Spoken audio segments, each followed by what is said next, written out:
Muy buenas tardes a todos y a todos ustedes. Mi nombre es Montserrat Hernández Aguilar. Esta tarde tengo el gusto de presentar a Marco Antonio del Río Chivardi. La UAM Azcapotzalco, el equipo de Media y Conducef les da la más cordial bienvenida a Inclusión Financiera en México, esperando que tanto ustedes como sus seres queridos estén gozando de buena salud. Agradecemos su asistencia a este evento en línea en el que hablaremos sobre un tema sumamente importante relacionado a la educación financiera. Nos acompaña Marco Antonio del Río Chivardi. A continuación les platico de manera breve sobre él. Es economista por la Universidad Autónoma Metropolitana, maestro en Administración y Políticas Públicas por parte del Centro de Investigación y Docencia Económicas, con más de 13 años de experiencia en temas relacionados con inclusión financiera, banda de desarrollo, financiamiento rural y desarrollo social. Cursó el programa de liderazgo para la inclusión financiera en la Escuela de Fletcher, donde también ha obtenido 2 certificaciones, dinero digital y mercado de pagos digitales. Acreditó el programa de inclusión financiera con perspectiva de género de la Escuela de Negocios SAID de Oxford en Inglaterra. Asimismo, ha realizado 5 diplomados en el ITAM, UNAM, CIDE, FLASCO y UAM, en estadística, econometría, desarrollo social, desarrollo rural, finanzas computacionales. Ha realizado cursos en finanzas sustentables, remesas, servicios financieros digitales, finanzas verdes, banca de financiamiento a empresas, entre otros. Actualmente, funge como director general en el área de inclusión financiera de la Comisión Nacional de Bancaria y de Valores, en donde ha laborado por más de 5 años. Sus labores han estado abocadas a 5 temas: elaboración, implementación y evaluación de política nacional e inclusión financiera, tanto en el periodo 2016-2018 como en la reciente anunciada de 2020-2024, el diseño de análisis de la encuesta nacional de inclusión financiera, la elaboración de diversas publicaciones como el Panorama Anual de Inclusión Financiera, los estudios de inclusión financiera, los reportes de la base de datos de inclusión financiera, los casos de innovación y boletines de inclusión financiera. Es representante de la CNVB ante la Alianza para la Inclusión Financiera en el Comité de Estándares Globales y la Iniciativa de América Latina para la Inclusión Financiera y la estrategia de la CNBV para la Inclusión Financiera de las Mujeres. Previo a su incorporación a la CNBV, elaboró más de 4 años en la Financiera Nacional de Desarrollo Agropecuario, Rural, Forestal y Pesquero.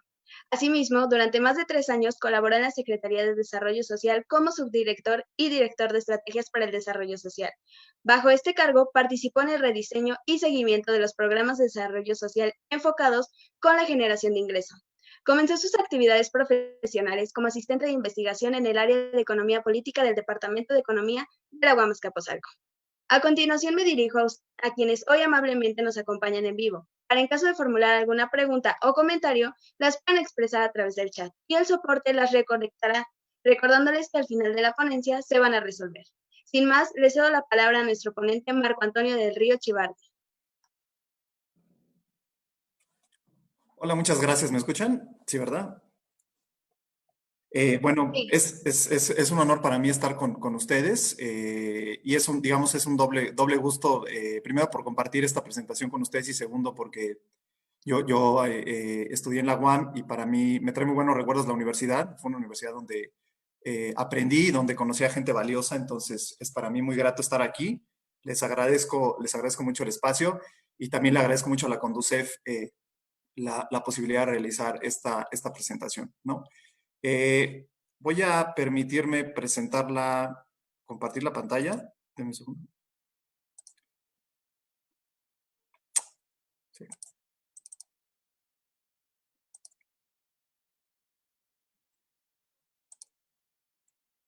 ¿Ahí le están viendo? Perfecto. Bueno, yo quisiera empezar señalando, digamos, la importancia de la educación financiera, más allá de que este tema sea un tema que está adquiriendo mayor relevancia, que está en boga en los últimos meses y años. Sí, es importante señalar que es de la máxima trascendencia el tema de la educación financiera. Yo creo que hay diferentes transformaciones económicas, políticas y sociales que ha habido que hacen que la educación financiera sea cada vez más importante. Eh, una de ellas, por ejemplo, fue la transformación de los sistemas de ahorro para el retiro, que pasaron de ser sistemas de beneficios definidos a contribuciones definidas, lo cual significa que la población tiene que tomar una decisión sobre en qué Afore va a estar. Y esa decisión sobre en qué Afore va a estar puede implicar que cuando se retire tenga una pensión 2,000, 3,000 pesos mayor, dependiendo de la forma en la que haya escogido. Entonces, ese es un tema de la máxima relevancia, conocerla, ¿no? El segundo tema que me parece importante es que eh, eh, digamos, el sistema financiero, conforme ha ido avanzado el tiempo, se ha ido sofisticando cada vez más y los productos son cada vez más sofisticados. Y esa sofisticación, digamos, que también trae aparejada digamos, mayor complejidad en el entendimiento de los productos y los servicios financieros. Y como se vio en la crisis del 2008 y 2009, eran productos muy complicados, muy complejos, muy sofisticados que no toda la gente entendió en Estados Unidos y que también ocasionaron, entre otras cosas, el tamaño de la crisis que ocurrió.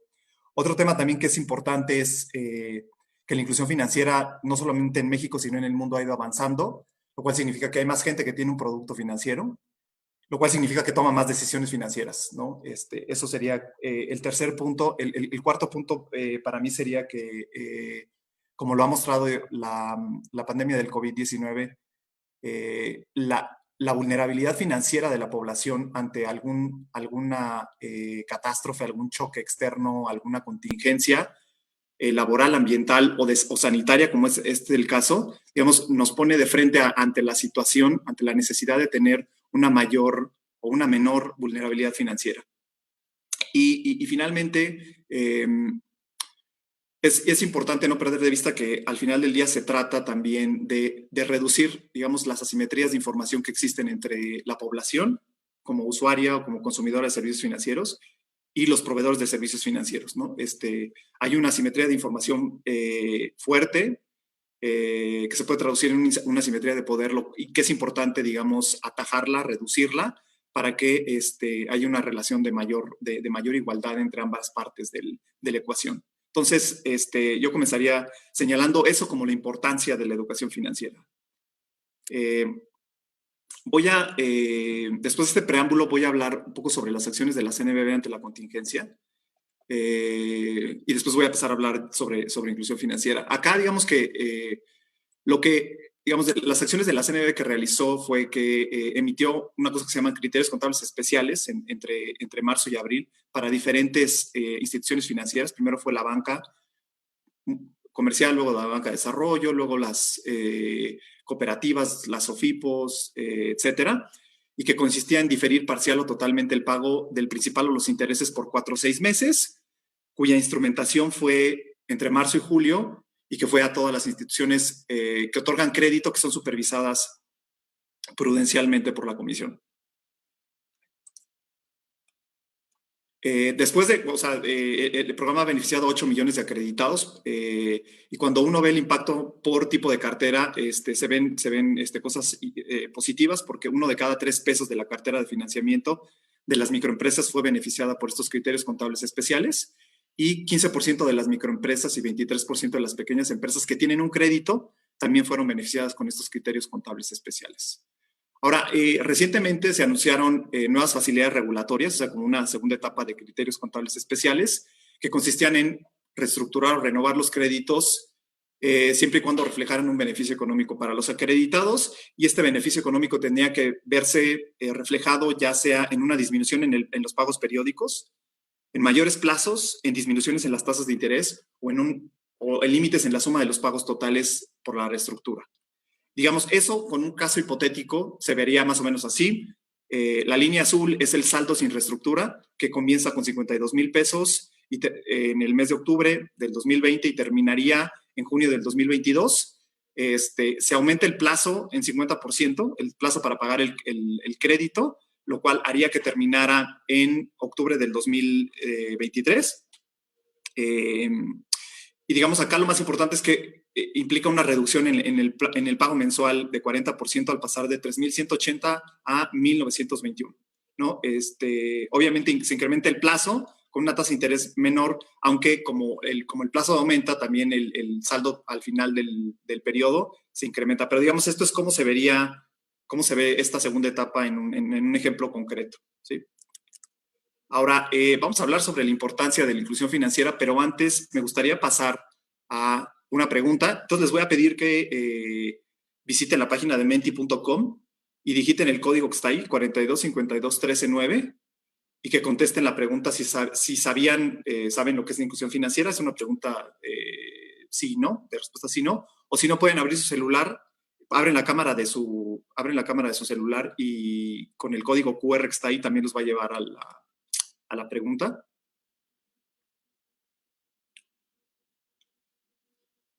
Doy unos segundos para que hagamos esto y al final de la presentación vamos a ver los resultados. Esta es una pregunta y hay 2 preguntas más a lo largo de la presentación.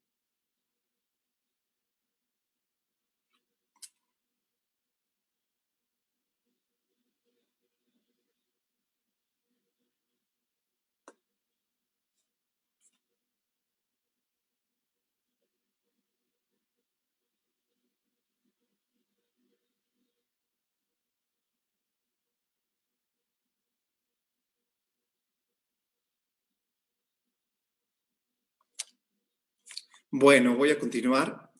A ver, ¿a qué nos referimos cuando hablamos de inclusión financiera? Nos referimos a un concepto que es multidimensional, que tiene diferentes componentes, que tiene 4 componentes. Uno es el acceso, el segundo es el uso, el tercero es la educación financiera y el cuarto es la protección al consumidor. Acá es importante señalar que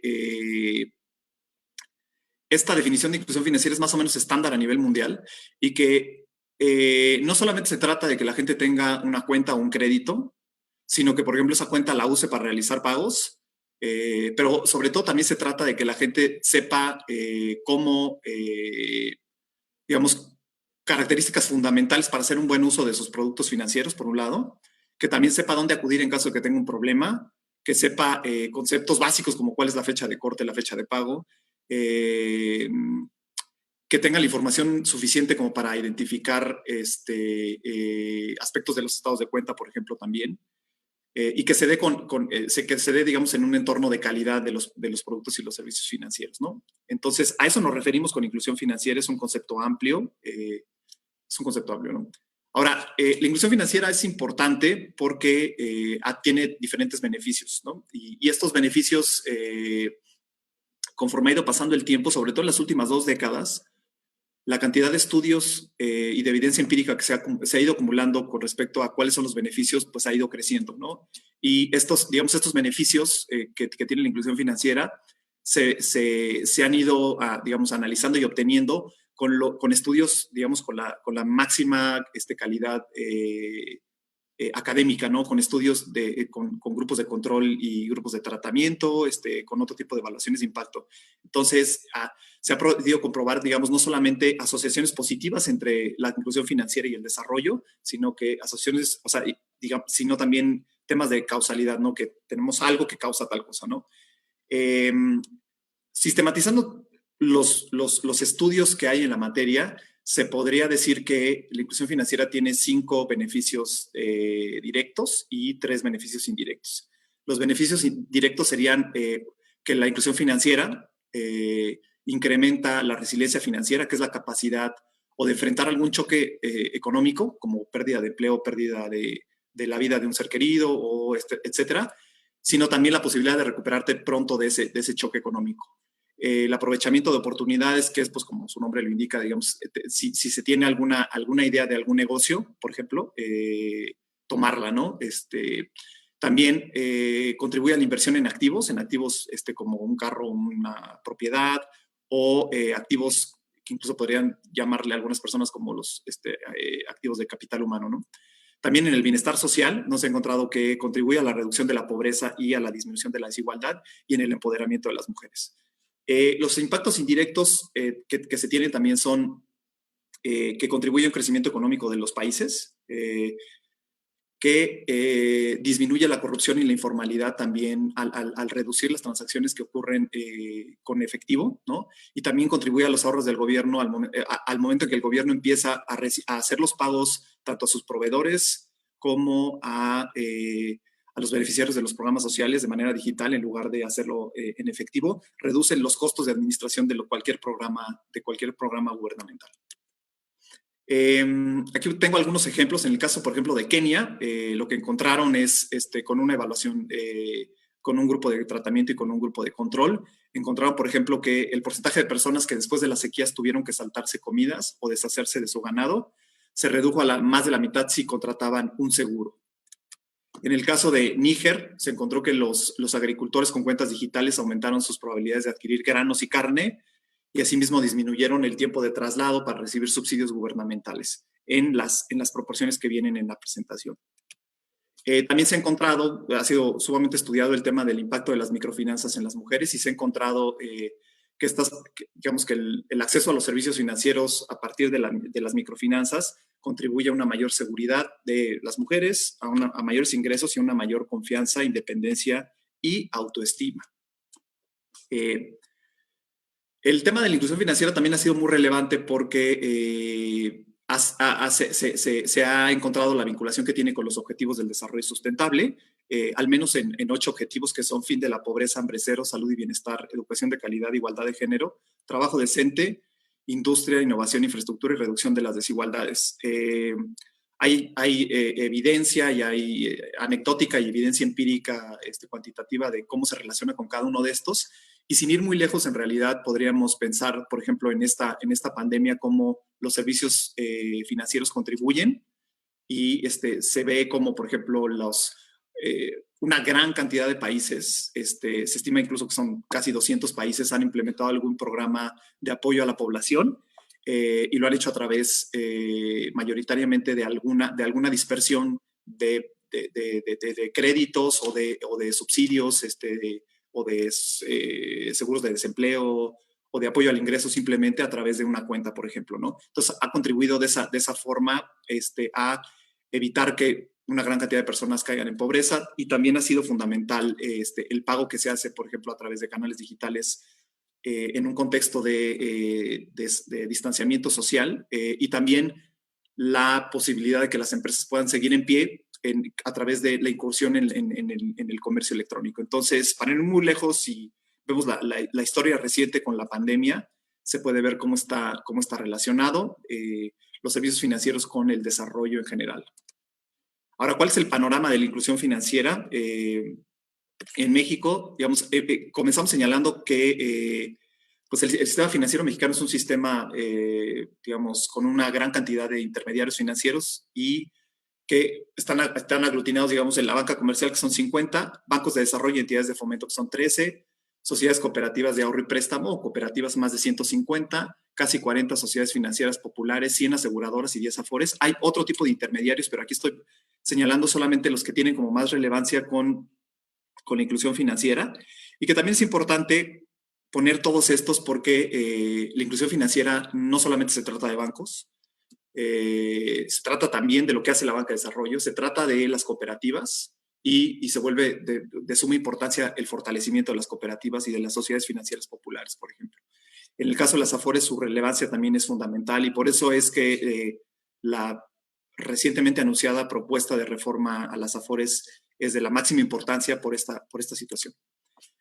¿Cómo ha evolucionado la inclusión financiera en los últimos años? Acá tenemos datos del 2012 al 2018. La razón por la que es este periodo de tiempo es porque la encuesta nacional de inclusión financiera que levanta la Comisión Nacional Bancaria de Valores en conjunto con el INEGI ha tenido 3 periodos de levantamiento. El primero fue en el 2012, el segundo en el 2015 y en el tercero en el 2018. Es el dato más actualizado que tenemos. En el 2021 se levantará la siguiente encuesta nacional de inclusión financiera. Y bueno, lo que observamos es que ha habido incrementos moderados en la inclusión financiera. El porcentaje de adultos que tienen una cuenta ha pasado de 36 a 47%, que tienen un crédito ha pasado de 27 a 31%, que tienen un seguro ha pasado del 22 al 25%, y que usan alguna tarjeta de débito o alguna tarjeta de crédito ha pasado del 56 al 74%. Y todo esto se ha visto acompañado de, digamos, de un mantenimiento en los niveles de morosidad o de sobreendeudamiento de los hogares. O sea, no ha crecido, no porque haya crecido este acceso a los servicios financieros, ha crecido la mora de la población en México o el endeudamiento, ¿no? Lo cual es positivo. Obviamente, digamos, la inclusión financiera tiene una relación estrecha con las condiciones sociodemográficas que existen. Entonces, por tipo de localidad hay diferencias. La población que vive en localidades urbanas, 3 de cada 4 tiene al menos un producto, en contraste con las localidades rurales, que es 57%. Por edades, la población que tiene de 30 a 40 años, 30 a 39 es la que tiene mayor tenencia a productos financieros. Por nivel de escolaridad también se relaciona positivamente con una mayor escolaridad, y por condición laboral se ve como el trabajo formal es una variable sumamente importante, determinante en la posesión de un producto financiero. ¿Cómo es la educación económico-financiera en México? Lo que tenemos es que en México, bueno, la educación, digamos, la educación económico-financiera se podría dividir como en tres grandes rubros. Uno es conocimientos, el otro comportamientos y el otro actitudes, ¿no? Serían como las tres formas de integrar las competencias económico-financieras. En cuanto a conocimientos, de acuerdo a la encuesta nacional de inclusión financiera, el 90% de la población en México sabe qué es la inflación, 95% sabe qué son los intereses, pero solamente el 12% puede calcular el interés compuesto. El 32% lleva un presupuesto, 68% ahorra de alguna forma y el 73% paga sus cuentas a tiempo y solamente 1 de cada 3 prefiere ahorrar dinero que gastarlo en el futuro. Estos variables, estos indicadores se integran para generar un índice que es el índice de competencias económico-financieras. Este es un índice que tiene una escala del 0 al 100, donde en el caso de México se obtuvo un valor de 58, que es el mismo valor que se obtuvo en Brasil y un poco mayor que el que se obtuvo en Argentina, pero inferior al que se obtuvo, por ejemplo, en Francia y en Canadá. Ahora, ¿qué ha pasado en el último año en términos de los indicadores de inclusión financiera durante 2019? Lo que vemos acá es que prácticamente todos los indicadores crecieron, a los que se les da seguimiento, como sucursales, corresponsales, cajeros automáticos, terminales, punto de venta, cuentas, créditos, afores, prima de seguros, transacciones, remesas, e incluso las reclamaciones ante la banca comercial crecieron, ¿no? Las variables que más crecieron son las terminales punto de venta, que crecieron 31% en el año 2019. La prima de seguros creció en 11% y las reclamaciones ante la banca comercial crecieron 35%. Acá el tema de las reclamaciones ante la banca comercial, pues es como todas las reclamaciones que ocurren, digamos, ante una autoridad, que puede ser un aspecto positivo o negativo, digamos, depende de cómo se le vea, porque también puede implicar, si bien es cierto que puede implicar que haya una mayor cantidad de delitos que ocurren, también puede implicar que el nivel de conocimiento que tiene la población sobre los canales para presentar una denuncia también se incrementa, ¿no? Ese conocimiento. Ahora,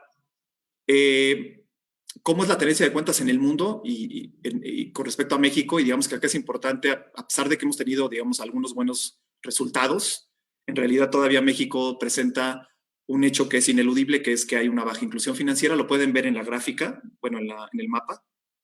El nivel de inclusión financiera medido a través del porcentaje de adultos que tienen una cuenta en México es inferior a Bolivia, Brasil, España, Kenia, Filipinas no, y China, ¿no? Entonces todavía estamos bastante lejos en términos del nivel de inclusión financiera que debería tener el país de acuerdo al número, más bien de acuerdo al nivel de desarrollo económico que tiene México. Ahora, vamos a pasar a algunas preguntas sobre inclusión financiera que creo que son relevantes, pero sí, okay, ya. Entonces, bueno, un primer tema es, acá viene una foto de Kenia. Si solamente los países con ingresos altos tienen una inclusión financiera alta, lo cual digamos que es cierto, digamos, si uno revisa los estudios econométricos que hay en la materia o si revisa gráficas de dispersión va a encontrar asociaciones positivas o coeficientes positivos entre una y otra. Por supuesto que es una variable determinante la inclusión financiera, pero no necesariamente ocurre en todos los casos, ¿no? Aquí viene el ejemplo de Kenia. Con respecto a México, Kenia tiene un PIB per cápita 6 veces inferior a México, sin embargo tiene una tenencia de cuentas casi más de 2 veces el valor que tiene México, ¿no?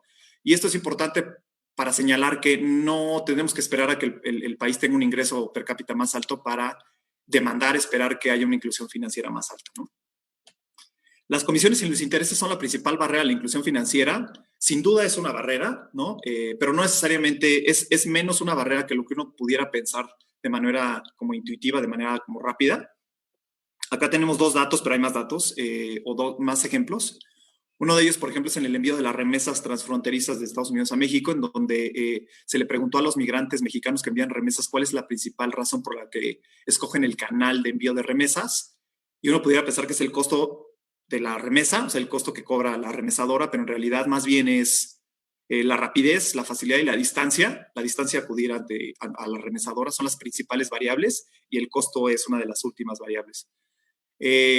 Otro ejemplo son las terminales punto de venta, ¿no? Donde ustedes pueden ver ahí el amarillo, los colores amarillos son las terminales punto de venta de la banca y en naranja son las terminales punto de venta de los agregadores, que son las terminales punto de venta de los agregadores son estas que se pegan a los celulares, como las de Clip, como las de marca Clip, y que cada vez ustedes están viendo más o cada vez se ven más en las tienditas, ¿no? Ya hay 1.9 millones tan solo en el último año. Lo que ven ahí en la gráfica es que han crecido más que las terminales punto de venta de la banca. Y eso, a pesar de que estas terminales punto de venta le cobran a las tiendas o a los comercios una comisión más elevada por cada transacción. Les cobran en promedio un punto porcentual más, ¿no? Hay otros ejemplos como las cuentas o la simple realizar transacciones en un corresponsal como en Oxxo, que es un corresponsal financiero. Ha crecido muchísimo a pesar de que las transacciones ahí cuesten y que, por ejemplo, acudir a una sucursal, si uno es cliente de esa sucursal, pudiera no costarle, ¿no? Entonces, y se debe a diferentes motivos, pero acá el mensaje es que no necesariamente las comisiones es la variable, a la única que hay que revisar cuando se trata de las barreras a la inclusión financiera. La inclusión financiera se traduce en bienestar financiero, no necesariamente. Al final del día lo que nos importa es el bienestar financiero, no la inclusión financiera, porque la inclusión es solamente un medio para alcanzar algo más que es el bienestar financiero. Acá se puede ver, por ejemplo, el caso de Kenia y el caso de Estados Unidos, que son dos países que tienen una tenencia de cuentas, una inclusión financiera alta, pero, por ejemplo, el porcentaje de adultos en esos países que ahorra para su vejez es mucho más bajo que eso. En Estados Unidos es la mitad, por ejemplo. Y además, dos datos que son muy relevantes es donde en Estados Unidos 1 de cada 3 personas se queda sin dinero antes de que termine el mes. Y en Kenia 1 de cada 5 usuarios de crédito móvil han caído en mora en el último año. Entonces, no necesariamente se traduce uno en el otro, ¿no?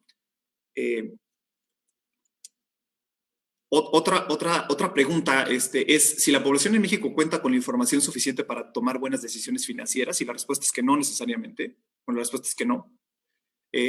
Poco más de la mitad conoce las instancias donde acudir a presentar una queja en caso de tener un problema financiero, que básicamente son dos, es la Conducef y la propia institución financiera, pero eso solamente lo sabe la mitad de la población. Menos de la mitad sabe que existen cuentas básicas, que son las cuentas que no cobran ningún tipo de comisión por abrirla o por usarla, ¿no? Y solamente 1 de cada 4 sabe que sus ahorros están protegidos con un seguro de depósitos, ya sea que estén ahorrando en un banco o en una cooperativa, en una SOFIP. Acá es importante señalar que el conocimiento sobre temas financieros o sobre conceptos financieros es importante, por supuesto, pero no es el único determinante en tener un buen nivel de bienestar financiero y tomar buenas decisiones financieras. Hay factores, digamos, estructurales que están detrás también de que haya un buen bienestar financiero. Hay factores, digamos, que tienen que ver con cuestiones estructurales como el nivel de ingreso de la población. Hay cuestiones también, como lo ha evidenciado, digamos, la economía del comportamiento, que a pesar de que la gente tenga intenciones de ahorrar, si no se le presentan ciertas condiciones, si, digamos, el marco en donde se desenvuelve la población es adecuado para tomar una buena decisión, ¿no? Como, por ejemplo, que sea fácil para las personas ahorrar en vez de que sea complicado, que pueda hacer a través de un clic en lugar de que tenga que llenar 10 papeles, que haya recordatorios, especialmente en momentos clave también, que haya opciones por default para ahorrar, entre otras cosas, son fundamentales para poder, por ejemplo, ahorrar, ¿no? No solamente se trata, aquí el mensaje es que no solamente se trata de echarle ganas para ahorrar, ¿no? Y que eso nos va a llevar a un bienestar financiero. No solamente se trata de tomar decisiones, sino de que todo en general, todo el contexto socioeconómico y el contexto estructurado nos lleve a tomar esas decisiones, ¿no? Otro tema también importante es si la población en situación de pobreza no ahorra o no pide préstamos, que es algo que se puede llegar a pensar, pero no es el caso. De acuerdo igual a la encuesta nacional de inclusión financiera, lo que tenemos es que la población con un ingreso mensual menor a un salario mínimo, 2 de cada 3 ahorraron en algún instrumento formal o informal en el último año. Por formal nos referimos a una cuenta, básicamente, y por informal nos referimos a una tanda, o nos referimos en ahorrar en el colchón, por ejemplo, o ahorrar dándole el dinero a nuestro familiar para que nos lo cuide, por ejemplo. Y bueno, un poco más de la mitad acudió, bueno, tuvo un préstamo de manera formal o informal en el último año también. Y aquí, por ejemplo, los préstamos en una tiendita, ¿no? O serían, digamos, un ejemplo de un mecanismo informal. Otra investigación, esto es como parte de la encuesta nacional de inclusión financiera, ¿no? Que es representativa a nivel nacional, etc. Otro tipo de investigación que se llaman los diarios financieros, que se han hecho a lo largo de algunos países en el mundo, lo que hacen es que digamos, una encuestadora acude cada semana a visitar el mismo hogar durante un año para registrar cuáles son los ingresos y los gastos que tiene y qué instrumentos financieros utiliza. Y que ha sido sumamente valioso. Es una combinación entre una técnica, digamos, o metodología cuantitativa y una cualitativa. Y lo que ha encontrado es que la población en situación de pobreza durante un año, en promedio, tiene 7 instrumentos financieros o 7 mecanismos financieros. 4 de ahorro, perdón, 3 de ahorro y 4 de crédito, ¿no? La mayoría son informales, como los que señalábamos, como pedirle prestado a un prestamista o pedir de fiado en una tienda o pedirle prestado a un familiar o un amigo o ahorrar en el colchón, pero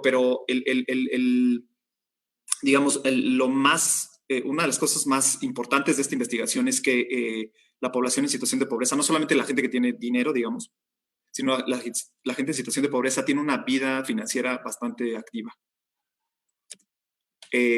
Ahora, otro tema es si la salud o el bienestar financiero solamente depende del nivel de ingreso. Por supuesto que depende del nivel de ingreso, pero no solamente el nivel de ingreso, ¿no? De hecho, hay otros factores que sumados incluso son más importantes que el propio nivel de ingreso. Investigaciones realizadas en México por el Banco de México, por nosotros, la propia comisión, o realizadas en Colombia, Argentina, Perú, Bolivia, por CAF, recientemente en Estados Unidos, por la Conducef de Estados Unidos o el propio Kenia, han encontrado que hay otros factores adicionales al ingreso que son fundamentales para identificar el nivel de bienestar financiero de la población. Uno de ellos son los comportamientos o los conocimientos financieros, ¿no? Por ejemplo, aquí pusimos así como, bueno, señalamos el porcentaje de personas que siempre prefiere ahorrar el dinero que gastarlo por nivel de ingreso, y como ustedes pueden ver ahí, pues es un porcentaje bajo de la población y que además no parece tener mucha relación con el nivel de ingreso. Otros factores, otros determinantes son las redes sociales o las familiares, el empleo formal y la volatilidad en el ingreso, y la posesión de un producto financiero, especialmente si ese producto es de ahorro más que de crédito. Pero esa experiencia con los productos financieros y tener ese producto financiero también está asociado con un buen bienestar financiero. Creo que acá vale la pena señalar que digamos, el bienestar financiero se podría definir. Bueno, hay diferentes formas de definir el bienestar financiero, pero digamos, normalmente tiene como 4 elementos el bienestar financiero. Uno es la resiliencia, ¿no? Que ya lo explicamos, que es la capacidad de enfrentar un choque. La liquidez, que es, digamos, la posibilidad de pagar las cuentas a tiempo y que no falte dinero al final del mes. Poder tener una planeación sobre alguna meta financiera en el largo plazo y poderla cumplir. Y también llevar, por ejemplo, el registro de los gastos. Es como una manera como se define el bienestar. En Estados Unidos se define así o en otros países. Y con algunas variaciones menores o mayores, pero más o menos así es como se define el bienestar financiero. Otra pregunta también relevante es si la población, bueno, más bien, si los proveedores de servicios financieros ofrecen productos adaptados a las necesidades de la población. Tampoco necesariamente es el caso. Digamos, acá lo que ustedes pueden ver es una gráfica donde se ve en amarillo los ingresos de la población de los diarios financieros, o sea, que son población en situación de pobreza, y en azul los gastos. Lo que ustedes pueden observar ahí es como los ingresos de la población encuestada aquí son no solamente bajos, que era algo esperable, sino que también son volátiles e impredecibles. Esta impredecibilidad y volatilidad en el ingreso se contrapone, digamos, con la rigidez de los productos financieros que existen en el mercado mexicano y en el mercado, pues, en general del mundo, ¿no? Los créditos en general pues, se tienen que pagar siempre en una misma fecha, ¿no? Una última pregunta es si se está aprovechando la tecnología para incrementar la inclusión financiera. La respuesta es no necesariamente. A diferencia de, digamos, en Kenia, donde la inclusión financiera estuvo originada a través de los teléfonos celulares. En México, por ejemplo, la mitad de la población más o menos que tiene una cuenta, digo, que tiene un celular no tiene una cuenta, y en el 2018 el porcentaje de adultos que no había realizado o recibido un pago electrónico era 2 de cada 3. Por supuesto que estas cifras se han movido, especialmente la de los pagos electrónicos con la pandemia se ha movido, pero bueno, no necesariamente estamos en un escenario donde la tecnología se esté utilizando de manera tan amplia, ¿no? Ahora, me voy a parar un segundo.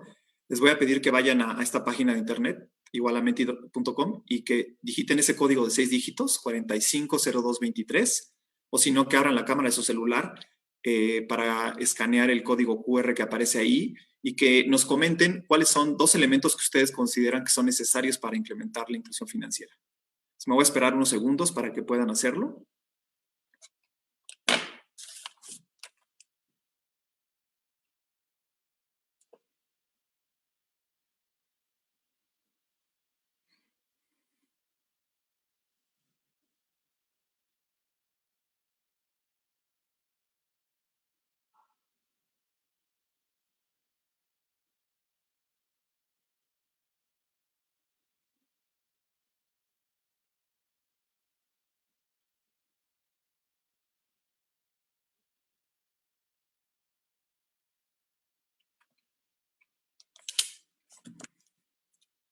Bueno, voy a continuar.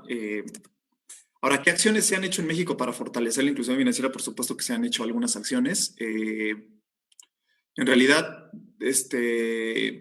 las acciones para fortalecer la inclusión financiera podrían señalarse que incluso comenzaron en 1830, cuando se fundó el primer banco estatal, luego se fundó el primer banco privado en 1864. De manera muy destacada, aunque aquí no aparece, en 1926 se instaura el primer banco agrario, el que fue después Banrural y después Financiera Rural. Y los diferentes bancos de desarrollo, primero agropecuarios y luego industriales, comenzaron en ese periodo, ¿no? de 1920 en adelante, y luego los fideicomisos empezaron entre los 50 y los 70, ¿no? Los fideicomisos como Infonavit, Fobiste, Infonacot, etc. En los 50 comenzaron las primeras cajas populares, las cooperativas, y en los 90 se dio el auge a las microfinancieras, ¿no? Con Compartamos de manera muy destacada, llamativa, digamos, y otras microfinancieras que están enfocadas sobre todo en las mujeres a través de los créditos grupales, ¿no? ¿Qué se ha hecho en los últimos años? Aquí pusimos los últimos 20 años por fines, digamos, pedagógicos sobre todo, ¿no? O sea, de fácil entendimiento, podían haber sido 15, 10, 5, etcétera. Escogimos 20 años, y también para señalar, porque que el tema de la inclusión financiera, a pesar de que ya se ha venido hablando algunos años, en realidad como concepto, como tal, en la literatura, digamos, en los debates entre académicos, investigadores, organismos multilaterales de desarrollo, reguladores, etcétera, empieza fuertemente a ser traído a la mesa en este siglo, no antes.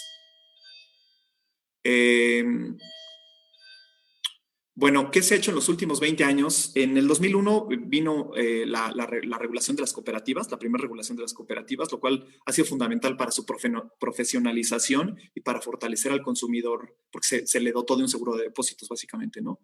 Había escándalos de cómo cerraban las cooperativas todo el tiempo y dejaban a los ahorradores sin dinero, sobre todo en los 90, ¿no? Hubo una gran cantidad de escándalos en ese sentido. En el 2005, Banco de México instauró Directo a México, que es un sistema que conecta los sistemas de pago de Estados Unidos y México y que hace que las remesas puedan costar entre 30 y 40% menos, ¿no? El SPEI, que lo han oído seguramente, es este sistema para realizar transferencias de dinero entre cuenta a cuenta de diferentes bancos. En el 2007, Banco de México instauró las cuentas básicas, que son cuentas que no cobran comisiones, y le exigió a las instituciones financieras bancarias que tuvieran este tipo de cuentas y que las ofrecieran.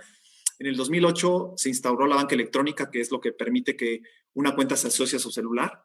Los corresponsales, que es que una tienda pueda realizar transacciones financieras como OXXO, y la banca especializada, que es una banca como de nicho, digamos, que con una menor, se le pide un menor requerimiento de capital para ofrecer sus servicios, ¿no?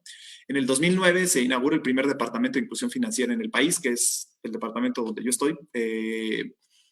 Se inauguran los primeros reportes anuales de inclusión financiera y da pie, digamos, a el esfuerzo como más sistematizado de bancarizar a los beneficiarios de los programas sociales, que ha tenido, digamos, una evolución constante, creciente y que en esta administración ha tomado también bastante fuerza, ¿no? Bancarizar significa que los apoyos del gobierno se den a través de una cuenta bancaria, ¿no? Y que eso permite que se les incluya financieramente desde un inicio, ¿no?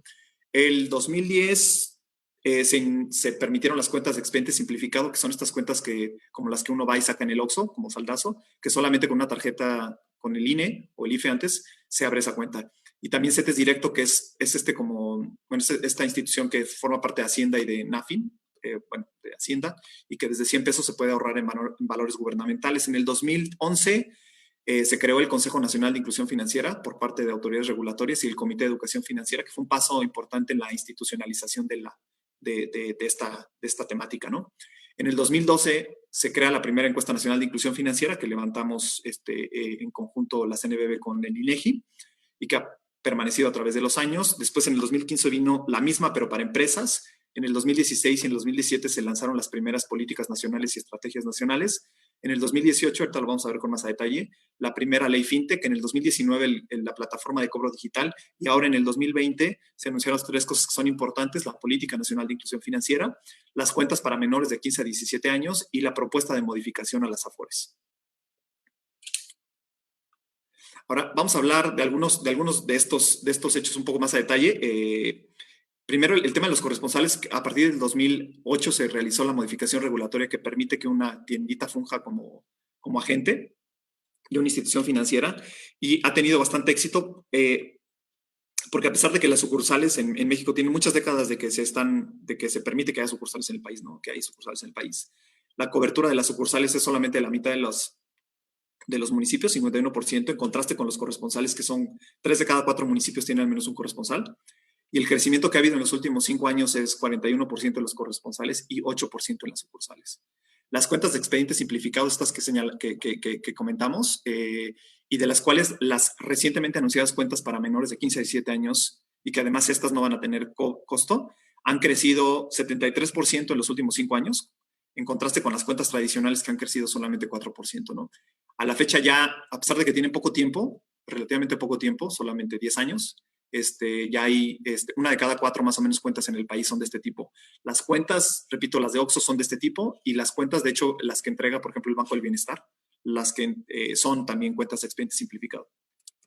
La ley FinTech se promulgó, o bueno, ley para regular las instituciones de tecnología financiera, conocida como ley FinTech, se promulgó después de varios años de diálogo y de trabajo en el 2018, en marzo del 2018, y esta ley lo que hace son regular 5 figuras, ¿no? La primera son las instituciones de fondos de pago electrónico o monederos electrónicos, que básicamente es una cuenta que vive en una aplicación, ¿no? O vive en internet, digamos, y que se utiliza para hacer cualquier tipo de pago, para recibir un pago. Ya está empezando a haber este tipo de cuentas. Por ejemplo, la cuenta de Mercado Pago es una cuenta es un monedero electrónico, es un fondo de pago electrónico y que ya va a ser regulado y supervisado por la Comisión Nacional Bancaria de Valores. Este tipo de cuentas son importantes señalarlo. Este tipo de cuentas en realidad existen en el mundo desde hace muchos años. Kenia, cuando, digamos, el gran avance en Kenia en la inclusión financiera fue porque desde el 2008 más o menos permitió su gobierno que sus reguladores financieros permitieron que hubiera este tipo de cuentas. Ese fenómeno se extendió en el sur de África primero, luego en el resto de África, luego en Asia y luego en América Latina. En América Latina se permite en una gran cantidad de países la existencia de estas instituciones de fondos de pago electrónico con otros nombres, como emisores de dinero electrónico. Y digamos, lo que es como muy importante es que parte del reconocimiento por parte de las autoridades financieras que no, es la institución que lo está proveyendo, que normalmente es una institución o de como Amazon o o Mercado Libre o una telefónica. En muchos países, en realidad, quien está ofreciendo esto es una telefónica. No está realizando intermediación financiera, no está intermediando recursos de un ahorrador a un inversionista, digamos, a alguien que quiere o demanda recursos, sino solamente está proveyendo un servicio, uno solo, que es la de medios de pago. En tal sentido, los requerimientos de capital que se le piden en todo el mundo son significativamente menores. En el caso de México, digamos que estamos hablando de que si a un banco se le pide 90 millones de capital, a una institución de fondos de pago electrónico solamente se le pide 1 millón. Y en ese sentido, pues hay digamos, una expansión de las instituciones de fondos de pago electrónico. Tenemos todos como mucha fe, bueno, que esto pueda ser un buen salto a la inclusión financiera en el país, ¿no? Como ha ocurrido en otros países. Las instituciones de fondeo colectivo, que es el segundo elemento, o instituciones de crowdfunding, también ya existen, nada más que ahora van a estar reguladas.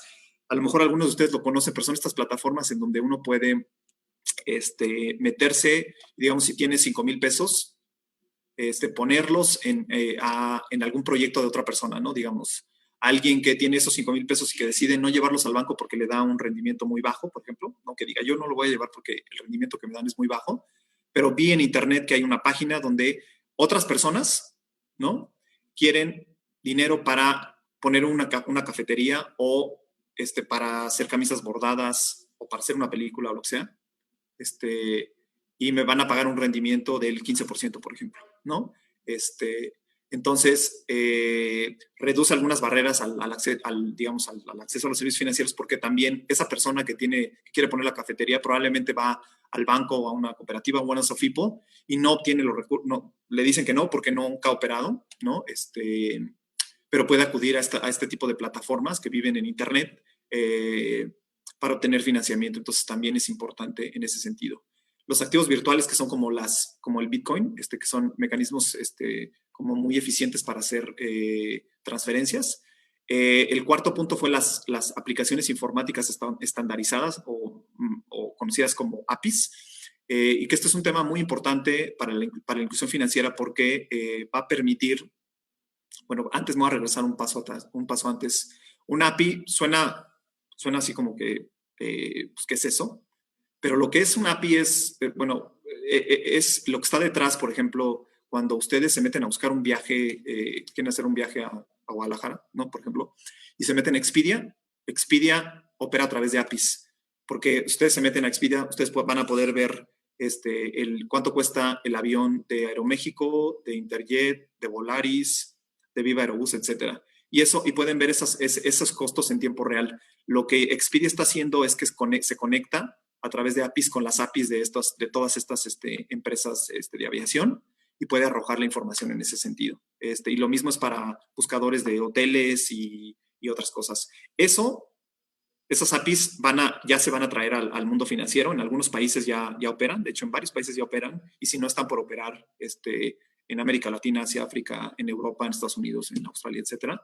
El país que ha avanzado más en este tema es el Reino Unido, y es importante porque va a permitir como varias cosas. Va a permitir que, por ejemplo, una persona que quiere, digamos, ver una gama digamos, de créditos, va a poder tener como una mayor cantidad como de comparadores ver cuál es el que más le conviene, la tarjeta de crédito que más le conviene o el crédito hipotecario que más le conviene. También va a poder tener en una aplicación si tiene dos cuentas, por ejemplo, la de su nómina y otra cuenta, o dos tarjetas de crédito, va a poder aglutinar en una aplicación toda esa información. También va a ser más fácil, por ejemplo, tener una gestión más eficiente de las finanzas personales, y sobre todo, y que es algo muy importante, va a permitir una cosa que es que un proveedor de servicios financieros, un tercero, bajo todas las salvaguardas que existan en términos de protección a datos personales y privacidad de datos, y con el consentimiento de las personas, de los clientes, que puedan compartir esa información y que alguien se pueda meter a los datos, a tus datos, digamos, de la tarjeta de crédito transaccionales, y pueda decir, tú tienes un crédito que te está cobrando el 15% o el 20% o el 30%, yo te voy a bajar la tasa 5%. Pero para eso, digamos, tiene que meterse a la información, que eso es algo que no ocurre. Lo que está detrás de las APIs es, en el Reino Unido y en otros países, lo que está detrás es como un poco es como el análogo a los servicios médicos, en el sentido de que cuando alguien va a un servicio médico, el expediente médico se lo queda el cliente, bueno, la persona. Y ese expediente médico, nosotros nos lo llevamos a cualquier médico que queramos, al médico que nos haya parecido el mejor. No se lo queda el médico. En los servicios financieros lo que ocurre, no ocurre eso. En los servicios financieros, todas las transacciones que ustedes hacemos, se quedan en la institución financiera. Y esa información, como ustedes saben, los datos sin información es poder y es información valiosa, que puede ser monetizada incluso. Esa información en realidad es de nosotros y nosotros tenemos que tener el derecho de llevárnosla a todos lados para ver quién nos puede ofrecer un mejor servicio por esa información, o sea, un mejor acceso al crédito. Entonces, lo que está detrás de las APIs es eso. Cuando las APIs, en algunos países también lo que las APIs se han hecho también conectarse con la información de los servicios públicos, y lo cual todavía robustece más el sentido hacia la inclusión financiera, porque hay muchas personas que no tienen acceso al crédito porque no tienen información en el buro de crédito. Y como no tiene historial crediticio, entonces no se le da.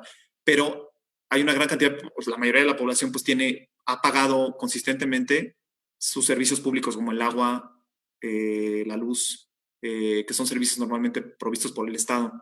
Entonces, en realidad es un buen pagador esa persona, y esa información, cuando esa información se ha llevado a diferentes proveedores de servicios financieros para completar los algoritmos de pago que tienen las instituciones financieras, y eso ha reducido esa barrera que es no tener información, no tener historial crediticio. Y el último punto son los sandbox regulatorios, que es, el sandbox significa que es un arenero, le llaman, pero es la posibilidad de realizar pruebas en un ambiente controlado. Esto también, digamos, el ejemplo más como pues sencillo de entender es lo que pasa en el mundo médico también. Las pruebas que se hacen, por ejemplo, las pruebas ahora que se hacen con la vacuna del COVID, operan en un sandbox médico, ¿no? Donde hay un grupo de farmacéuticas que prueba la vacuna con un grupo de personas que accede a ser parte de esa prueba, y con el consentimiento del regulador sanitario, ¿no? La COFEPRIS, por ejemplo, en este caso. Eso mismo se está trayendo al mundo financiero a través del sandbox regulatorio. Porque además aquí es importante señalar que en realidad la innovación tecnológica en el mundo financiero y en cualquier otro mundo, digamos, siempre va un paso adelante de la regulación. Y la regulación en el mundo financiero, en los sistemas financieros, es la regulación más astringente que existe por buenas razones en el mundo de la economía, ¿no? Entonces, parte de ese entendimiento, ¿no? Colombia, de hecho, esto salió en México en el 2018, pero Colombia acaba de anunciarlo recientemente, y igual una gran cantidad de países lo están haciendo, ¿no? Ahora vamos a hablar del CODI. El CODI, que es esta plataforma de pagos que a través de códigos QR se permite que una persona le pague a otra, ¿no? Enviar dinero a otra. Fue desarrollada por el Banco de México, se monta en la plataforma del sistema de pagos electrónicos interbancarios, del SPEI. Y digamos, la ventaja es que pues, son transacciones que no tienen costo. O sea, yo mando dinero a otra persona me manda a mí, solamente con la lectura de los códigos QR, y no tiene ningún costo. Y esto también es importante porque disminuye una barrera para el acceso a los servicios financieros, que en particular es para el cobro digamos, para el cobro, ¿no? Para el cobro digital. Como ustedes vieron, cuando una persona tiene una tiendita, si quiere cobrar con tarjeta, tiene que adquirir una terminal punto de venta. Esa terminal punto de venta le va a cobrar entre el 2 y el 3%, 2 y el 4% por cada transacción, ¿no? Se los va a cobrar el banco o el agregador. Cuando una tiendita recibe pagos a través de CODI, no tiene ningún costo para esa persona, para ese tendero, por ejemplo, recibir ese pago digital en una cuenta. Entonces, es importante en ese sentido, y por eso es importante para la inclusión financiera. En marzo de este año, lanzamos la Política Nacional de Inclusión Financiera 2020-2024. Esta política, bueno, o sea, la existencia de políticas nacionales de inclusión financiera comenzó en el mundo, digamos, a partir como del 2010 en adelante. A la fecha hay al menos 70 países que tienen una política nacional de inclusión financiera. En América Latina hay una gran cantidad de países como Brasil, Colombia, Uruguay, Paraguay, Argentina, Perú, etcétera, que tienen una, o de hecho ya va la segunda política nacional de inclusión financiera, como en el caso de Perú y México. En el caso de México se tiene metas bastante ambiciosas, como por ejemplo que haya 77% de la población con al menos un producto financiero, que incremente el número de pymes con financiamiento, el número de personas que usan su tarjeta de débito para realizar pagos, que haya mayor número de municipios con sucursales, cajeros o corresponsales, que se incorpore educación financiera en las escuelas, que va a ocurrir, de hecho, en el ciclo escolar 22-23, y que se reduzcan las brechas que existen entre zonas rurales y urbanas y entre personas, entre hombres y mujeres, ¿no? Digamos, este es como el árbol de objetivos que tiene la política. Al final del día, o sea, el objetivo fundamental es el bienestar financiero a través de 7 objetivos. El primero es como generar mayor información. El segundo es mayor acceso a los productos y servicios financieros. El tercero es tener más pagos digitales. El cuarto es mayor infraestructura. El quinto tiene que ver con educación financiera. El sexto tiene que ver con información y mecanismos de protección. Y el séptimo con reducir bueno, más bien incrementar la inclusión financiera de las personas en situación de vulnerabilidad. Aquí me voy a tener un minuto, menos de un minuto, para pedirles que vayan también aquí a la página de menti.com y digiten ese código de 7 dígitos o con el código QR y que nos digan qué tan importante consideran que es la inclusión financiera para el desarrollo del país. Al final de la presentación veremos cuáles son los resultados.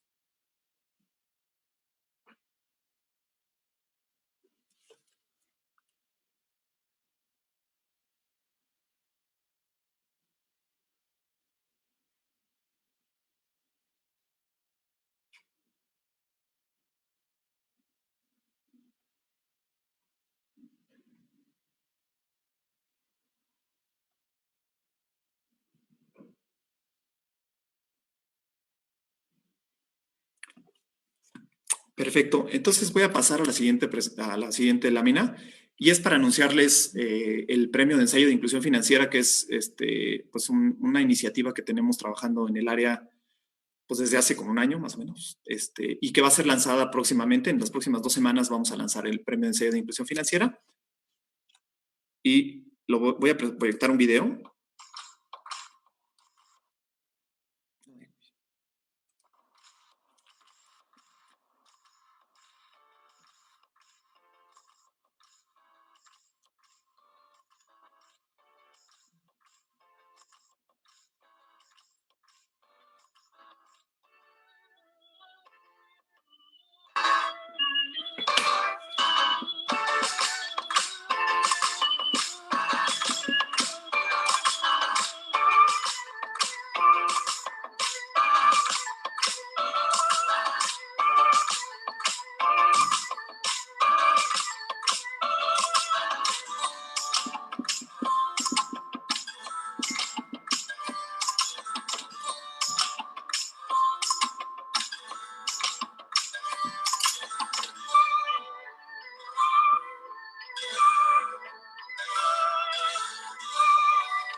Perfecto, entonces, bueno, vamos a lanzar el premio de ensayo de inclusión financiera, que como vieron es para estudiantes de licenciatura y de maestría, que esperamos que ustedes participen como estudiantes de la UAM. Yo estoy seguro que va a haber muy buenos trabajos de su parte, no importa la carrera, no solamente de economía, sino de cualquier otra carrera, y que tiene que tener una extensión de máximo 2,500 palabras, y bueno, ahí vienen los premios, ¿no? 70, 50 y 30,000 pesos. O sea, hay algunos meses que se tienen para preparar el ensayo. Se van a recibir los ensayos a partir del 15 de febrero y hasta el 15 de marzo. Y van a ser revisados por al menos tres personas, por 3 investigadores o académicos o expertos en el tema de inclusión financiera. ¿Sobre qué? O sea, algunas temáticas que pueden desarrollar es educación económico-financiera, inclusión financiera con perspectiva de género, bienestar financieros, inclusión financiera en zonas rurales, el tema de cambio climático, inclusión financiera que también tiene relevancia, la inclusión financiera de las pymes también, los medios de pago y los modelos fintech también, y la inclusión financiera y la pobreza, entre otras cosas. En realidad, el abanico es como muy amplio de qué tiene relación con la inclusión financiera. Al final del día, pues, la inclusión financiera pues, digamos, es una asignatura pendiente en el país. Desgraciadamente, la mayor parte de las personas las incluyen financieramente, no son incluidas financieramente por sí mismas. Todavía hay diferentes barreras que existen ante eso. La mayor parte de las personas que están incluidas financieramente es porque entraron a un trabajo formal y les depositan en su cuenta a través su salario en su cuenta, o el gobierno a través de los programas sociales los incluye financieramente al abrirles una cuenta. Esos dos grandes mecanismos de inclusión financiera no está mal que ocurran, esos son los principales que ocurren en el mundo, pero sin duda se necesitan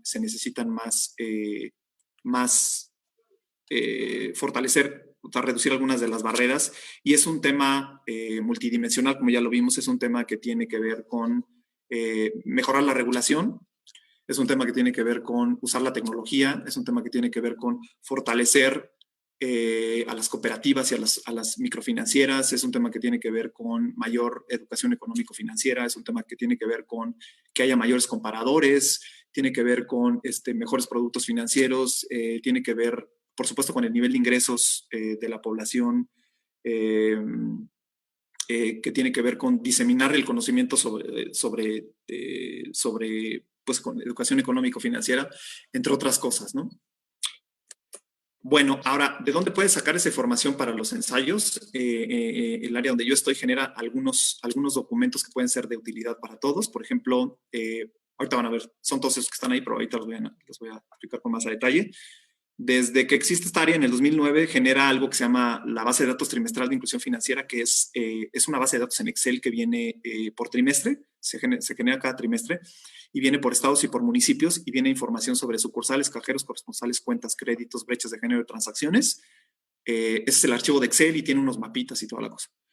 Luego hay un documento que está a su lado, o sea, que también se publica desde hace 2 años más o menos, que es donde pueden ver la información histórica sobre todas esas variables, y también incorporamos un documento que son mapas de infraestructura financiera a nivel municipal en un PDF, ¿no? La encuesta nacional de inclusión financiera, que esta encuesta que ya platicamos que levanta la CNBB, el área donde yo estoy con el INEGI, y que de hecho vamos a levantar el siguiente año, y que se generan, pues se genera un librito donde vienen todos los tabulados, los tabulados en Excel también, están los microdatos también en el INEGI, y un cuadríptico con la información como más relevante de la encuesta, ¿no? Y bueno, ahí están las 3 encuestas, de ahí pueden sacar mucha información sobre inclusión financiera. Desde hace 10 años también se genera una cosa que se llama el Panorama Anual de Inclusión Financiera, que es un documento como entre 150 y 250 páginas, donde presentamos a través de mapas, diagramas, cuadros y texto cómo ha evolucionado el entorno de la inclusión financiera en cuestión de sucursales, cajeros, corresponsales, cuentas, créditos, afores, seguros, remesas, protección al consumidor, perspectiva de género, entre otras cosas. Entonces, todos esos documentos los pueden ver en la página de la comisión.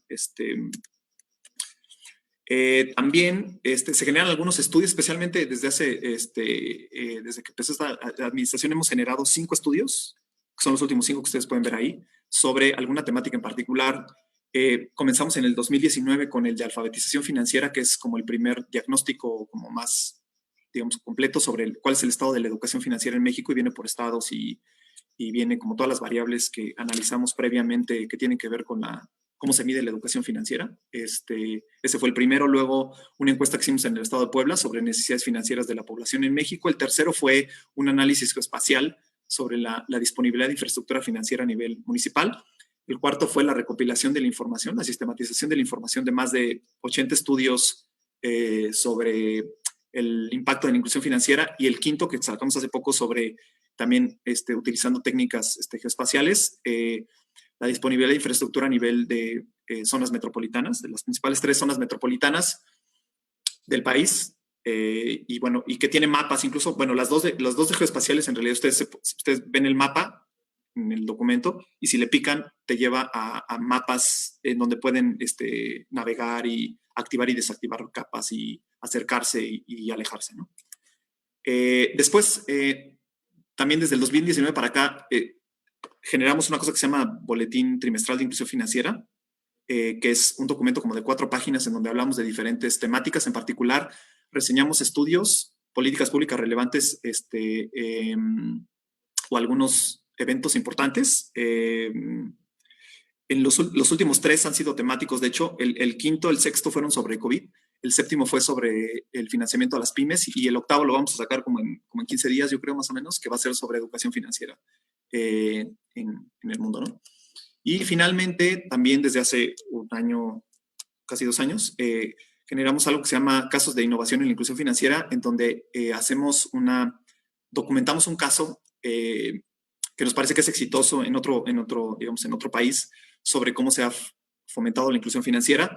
Comenzamos con el caso, digamos, más paradigmático de la inclusión financiera en el mundo, que es el caso de M-Pesa, que es una empresa de pagos, es una IFPE, es de monedero electrónico, que nació en Kenia y después se fue a Tanzania y después se fue a toda África, después a Asia, después llegó a México. Bueno, no, a México no ha llegado, pero llegó a Paraguay, por ejemplo, contigo, y llegó a El Salvador, etcétera. O sea, ese mismo modelo de negocios llegó. Ese lo reseñamos, ese fue el primero. El segundo fue sobre Alipay, que Alipay es como, bueno, Alipay es una empresa es como el brazo financiero de la empresa de comercio electrónico chino, que ha hecho que, increíblemente en China, una gran cantidad de transacciones, la mayor parte de transacciones ocurren a través de códigos QR. Incluso, bueno, sí. Y entonces reseñamos ese caso y cómo eso permitió que hubiera una gran cantidad de personas en China que tuviera inclusión financiera. Como vimos, el 80% de las personas en China tienen inclusión financiera, tienen al menos una cuenta. El tercer caso que ponemos ahí es el del sistema de transporte público de Londres. Esos últimos 3 los sacamos este año y que tiene que ver cómo el sistema de transporte público de Londres, digamos, transitó del efectivo hacia los pagos sin contacto y digamos, toda la cadena de beneficios que eso generó y que obviamente fue necesaria, digamos, los pagos sin efectivo, ¿no? El cuarto que pusimos ahí es el caso del sistema de identificación de la India biométrico, que se llama Aadhaar, que pues la India, digamos, desde el 2014 emprendió un esfuerzo por generar una base de datos de toda su población con datos, o sea, con datos biométricos, ¿no? O sea, con datos de todo tipo, dirección, teléfono, etcétera, nombre, y con datos de las huellas digitales y del iris, y que eso ha permitido una transformación en la relación entre la sociedad y el gobierno, porque digamos, el gobierno se digitalizó a través de Aadhaar, pero también logró que se incrementara la inclusión financiera, digamos, de manera importante en la India, porque pues básicamente o sea, en la India llegan con su huella y a una tiendita y básicamente ahí se incluyen financieramente, ¿no? Y el último caso que también sacamos hace poco tiene que ver con el de los refugiados en Medio Oriente, cómo a través de la tecnología del lector del iris y vinculándolo con una cuenta, una gran cantidad de refugiados en Medio Oriente ha podido tener una cuenta y a recibir, digamos, las transferencias que hacen los organismos, bueno, la ACNUR, ¿no? La Agencia de Naciones Unidas para Refugiados, las transferencias que le da o las transferencias que recibe desde su familia en otros países que dejaron. Entonces, bueno, sobre esos temas hablamos y en un mes más o menos vamos a sacar algo que también es de mucha relevancia que está ocurriendo en algunos países del mundo, que tiene que ver con el financiamiento de las energías a través del celular y digamos, de los servicios financieros que se llaman COPA, y que está alumbrando, digamos, a una buena cantidad de hogares en África, ¿no? Y que ya está en América Latina también. Entonces, bueno, eso sería todo por mi parte. Les agradezco mucho su atención y quedo atento a todas las dudas que puedan tener. Y los invito a que puedan escribirnos a ese correo electrónico que está abajo y que puedan visitar la sección de inclusión financiera de la comisión, que es lo que ustedes pueden ver en la esquina inferior derecha. Y los invito a que participen también en el premio de ensayo que pronto lanzaremos y que, bueno, que se interesen en el tema de inclusión financiera. Es un tema fascinante y es un tema muy necesario, que no tiene respuestas sencillas, que demanda, digamos, la atención de una gran cantidad de actores públicos y sociales y privados en el país. Muchas gracias, Marco Antonio del Río Chivardi. Ha sido un gusto escucharle y aprender de todo lo que nos ha hablado. Sí tenemos varias preguntas acerca del tema que nos gustaría que pudiera responderlas. La primera es, ¿cómo acelera la ley FinTech la desaparición del efectivo en México? Pues sí, o sea, lo que se espera es que con la ley FinTech acelere digamos, la digitalización de los pagos, sobre todo a través de los monederos electrónicos. Entonces, que pues una mayor cantidad de personas tengan un monedero electrónico, una cuenta electrónica, y que puedan realizar las transferencias que hubieran hecho de manera física, ¿no? O simplemente que un comercio empiece que tenga un monedero electrónico y que el cobro lo haga a través del monedero electrónico. Entonces, sí, por supuesto que sí. Uno de los efectos esperados es que hay una reducción en el uso del efectivo en México, como ha ocurrido en otros países cuando se introducen y se masifican, digamos, este tipo de modelos de negocio, ¿no? La siguiente, ¿cómo se lleva esto a comunidades fuera de México? ¿Fuera de México? O sea, digamos, de otros países.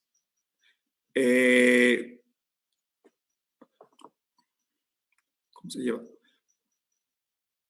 Pues lo que pasa es que, o sea, sí hay un tema importante, especialmente en los servicios financieros, que tiene que ver con las regulaciones financieras, porque las regulaciones financieras, aparte de que son muy astringentes, pues o sea, cada país tiene una regulación financiera distinta. Entonces, no ha sido fácil, no es fácil, digamos, por ejemplo, las remesas digitales o transfronterizas, justamente por eso, porque es una regulación de un país con respecto a la regulación de un país, y cada país pone una regulación, por ejemplo, en materia del conocimiento al cliente para evitar temas de lavado de dinero. Entonces, eso ha hecho, y como ustedes saben, digamos, el sistema financiero para poder proveer ciertos servicios como servicios de captación, lo que requiere es tener una licencia por el regulador.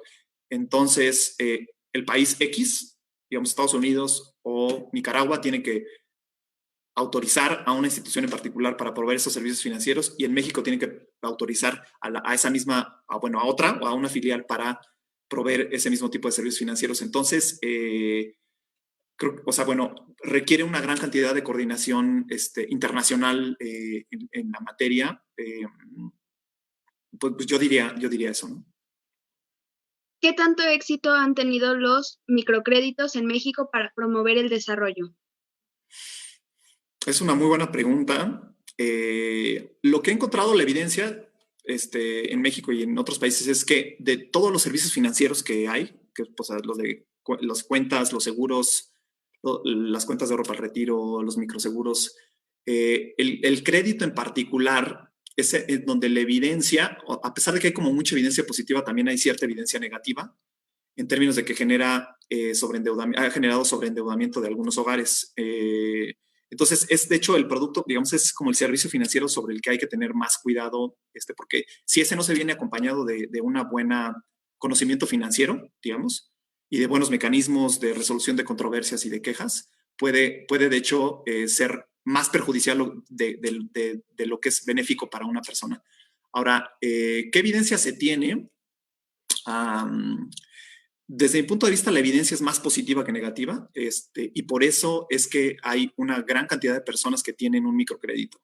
No sé si ustedes saben, pero el tema del microcrédito se le llamó, de hecho, en los 70s y en los 80s, se le llamó la revolución del microcrédito, que comenzó en Bangladesh con Mahmoud Yunus, que de hecho después le dieron un premio Nobel, porque le dio, digamos, su empresa, lo que hacía era dar créditos grupales a las mujeres. Y se encontró que pues era como muy positivo para las mujeres, para su emprendimiento y para su bienestar y su autonomía. Y por eso empezaron a haber estudios en la materia. El mundo del desarrollo, digamos, los organismos multilaterales, los académicos empezaron a investigar el tema porque empezaron a ver como muchos efectos positivos del microcrédito.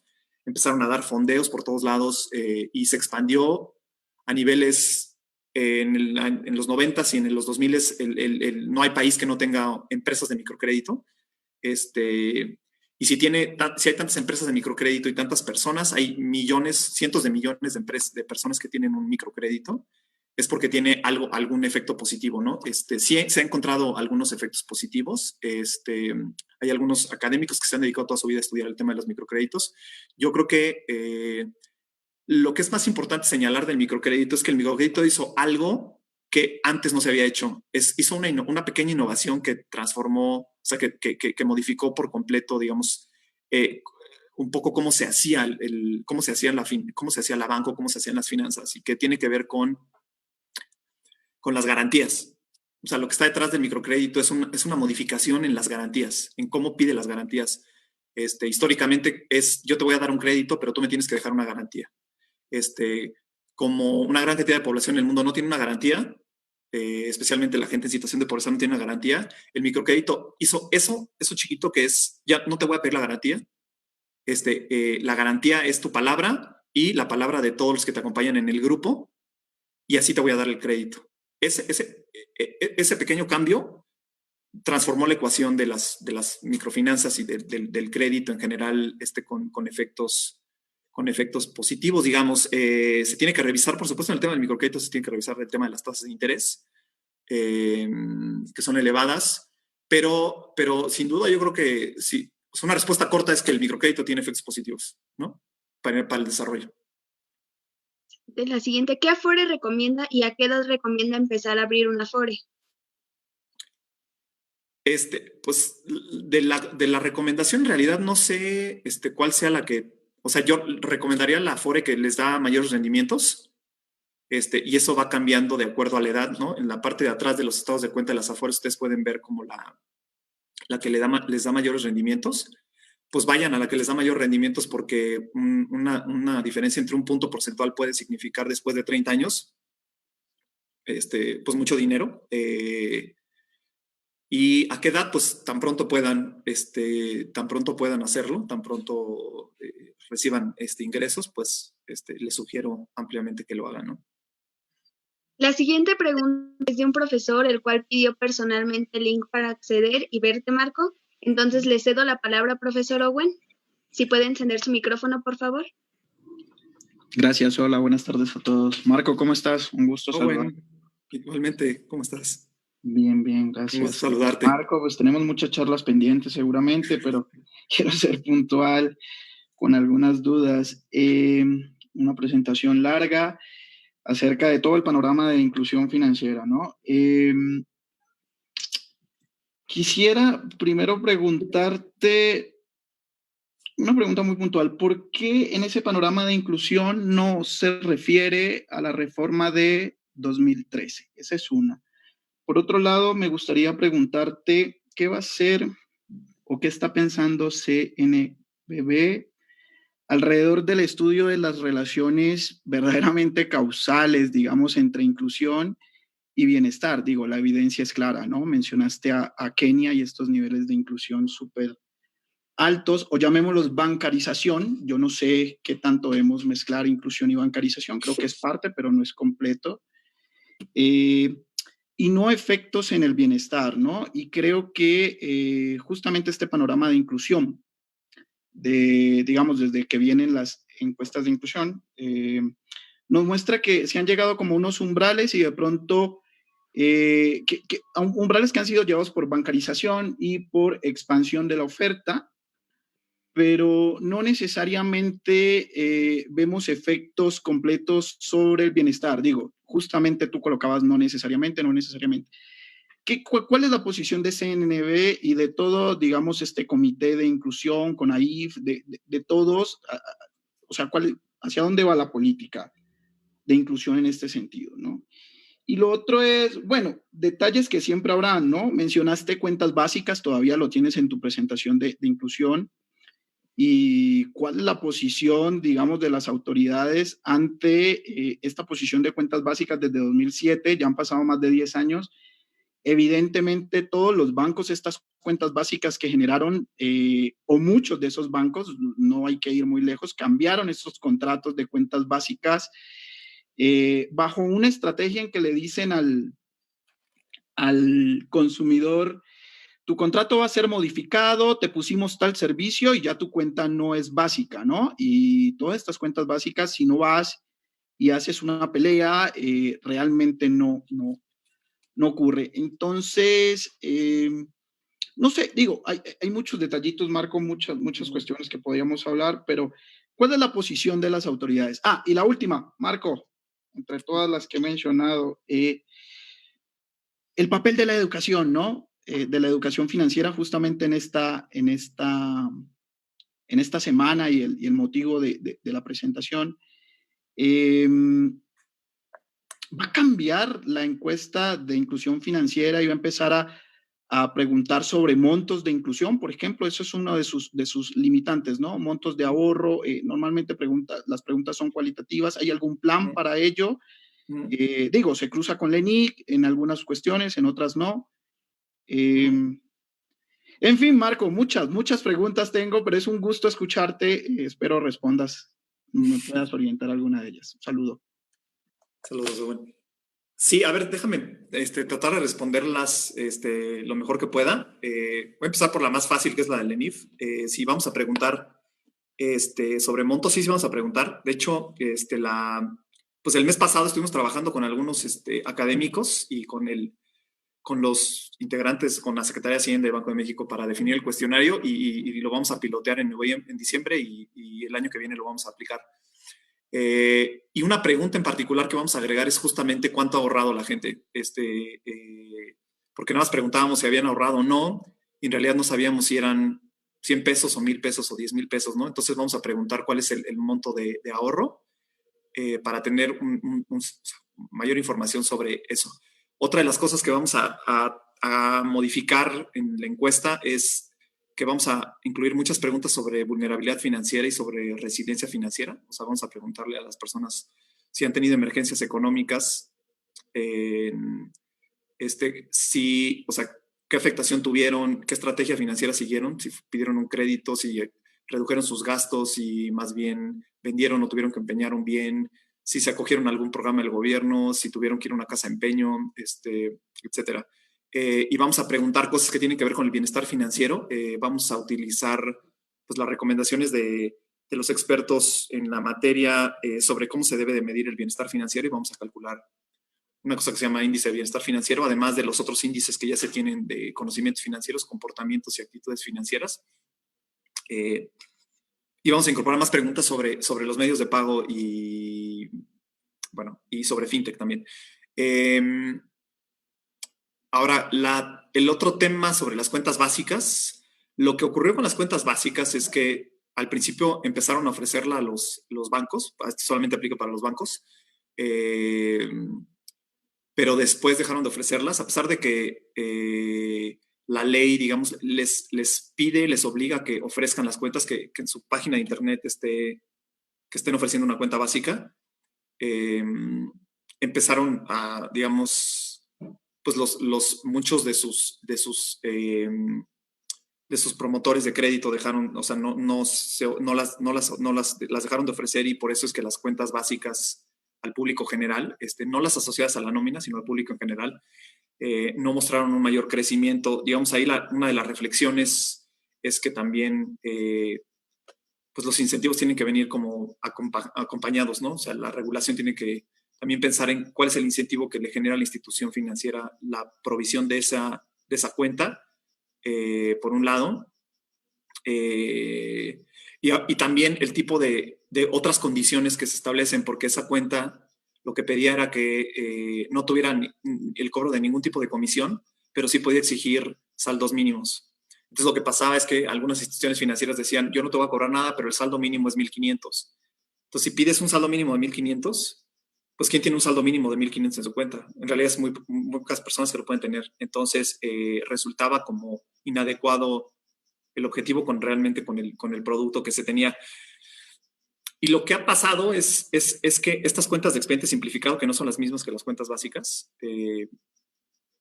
que sí cobran comisiones, que, por ejemplo, la de saldazo, que si tú vas al Oxxo y haces una transferencia y te cobran, no sé, 15 pesos, han crecido increíblemente. Se abren 5,000 cuentas al día. Entonces, yo creo que una de las enseñanzas del tema es que hay que revisar los incentivos, hay que ver como todas las condiciones que están detrás de un producto y además pensar justamente que el tema de las comisiones por una transferencia, por ejemplo, no necesariamente es como, o sea, como reguladores pensar, sí, en el momento en que sea la pongas gratis, en ese momento es cuando ya se va a detonar la inclusión financiera en el país, ¿no? Porque con los ejemplos de las cuentas básicas y de las cuentas de expediente simplificado es una buena, digamos, un buen ejemplo de cómo no todo está, o sea, no la comisión es lo que está detrás de todo lo que se pueda hacer en la materia. Yo creo que la apuesta que hizo, o sea, la apuesta que se hizo recientemente con las cuentas para menores es una apuesta adecuada en el sentido de que es una cuenta de expediente simplificado, pero que se le pide a las instituciones bancarias que no cobren ningún tipo de comisión para los jóvenes. O sea, me parece que es una apuesta adecuada, especialmente por el tipo de segmento al que se está dirigiendo. Ya hay 2 millones de cuentas para jóvenes, entonces yo creo que esa es una apuesta, es una apuesta adecuada. Y la última que tiene que ver con, o sea, ¿cuál es la posición de las autoridades respecto a la inclusión financiera en general? ¿Para dónde va la inclusión? Yo lo que te diría es que a pesar de que, digamos, mediáticamente quizá el tema más sonado es el tema de las sucursales del Banco del Bienestar. En realidad, bueno, ese es un tema, esa es una de las estrategias, pero en realidad no es la única y está lejos de ser como la principal estrategia de las autoridades financieras en la materia de inclusión financiera. Yo te diría que están en igual medida o incluso en mayor medida presentes el tema de la digitalización de los pagos electrónicos, o sea, la reducción del uso del efectivo. Está el tema del desenvolvimiento de la ley FinTech a través de todas estas figuras que señalamos, de los monederos, del crowdfunding. Te diría que está también fuertemente el tema de la banca de desarrollo, que la banca de desarrollo esté detrás de las micro, pequeñas y medianas empresas proveyendo créditos con AFIN, Bancomex,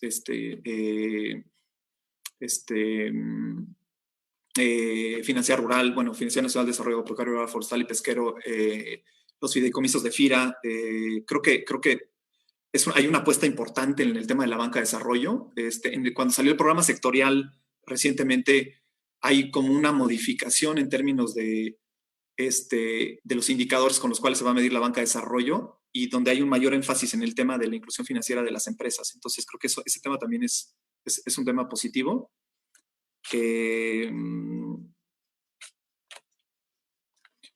No sé si abarqué todas las preguntas que tenías, pero bueno, más o menos para allá va. Y un tema importante, perdón, no lo señalé, es el tema de la educación financiera. Desde el pasado se quería hacer, pero creo que en esta ocasión sí va a ocurrir, especialmente porque quedó en la ley que la educación tiene que proveer educación financiera. La modificación al artículo 3º que ocurrió en el 2019 lo incluyó. Entonces, hay una disposición fuerte de la Secretaría de Hacienda y de la SEP en el sentido de incorporar educación financiera. De hecho, hay algunos grupos de trabajo donde ya estamos trabajando en el tema de cómo incorporar educación financiera en las escuelas, en primaria, secundaria, preparatoria al menos. Entonces, creo que por fin vamos a tener contenido de educación financiera en los libros de texto gratuitos en el 2022. Entonces, lo cual es bueno, va a ir avanzando poco a poco, pero creo que ahí también hay una apuesta importante en el tema de la educación financiera. Y creo que la última pregunta es ¿por qué no incluí la de la reforma del 2013? Tienes razón, la tenía, la quité, pero es importante, sí es importante, especialmente lo que ocurrió con la banca de desarrollo en el 2013, con la reforma financiera, porque en efecto cambió al menos una cosa, bueno, dos cosas, dos temas que hacían como más difícil que la banca de desarrollo tuviera pudiera adecuar más sus productos a la inclusión financiera, que era el tema del apetito de riesgo de la banca de desarrollo para que fuera menos conservadora la banca de desarrollo. Se quitaron se modificaron las leyes orgánicas de la banca de desarrollo y de las entidades de fomento, y también se le permitió, digamos, tener como mayor autonomía en cuestiones de cómo determinar su estructura orgánica, su estructura salarial, etcétera. Entonces, pues la gente que conoce, que más o menos sabe qué ocurrió con la reforma del 2013 con respecto a la banca de desarrollo, señala que esas dos cositas que cambiaron, si bien es cierto que no fue como la gran cosa, pues sí quitó como dos grilletes importantes que tenía la banca de desarrollo. Entonces yo creo que la perspectiva, digamos, para la inclusión financiera en el país es bastante positiva. Hay un énfasis, o sea, hay un interés genuino de las autoridades financieras en el tema de la inclusión financiera. Eso podría decirte. Marco, ha sido un tema bastante interesante y hemos recibido muchas preguntas, pero se nos ha agotado el tiempo. Muchas gracias por tu participación y a todos los que nos han sintonizado por Facebook Live, muchas gracias por permanecer durante toda la conferencia y les recordamos asistir el día de mañana a las demás. Gracias por la invitación. Gracias a todos. Que estén bien. Buenas noches. A todos los que estamos en la plataforma de Zoom, los invito a prender su cámara para la foto del recuerdo, por favor.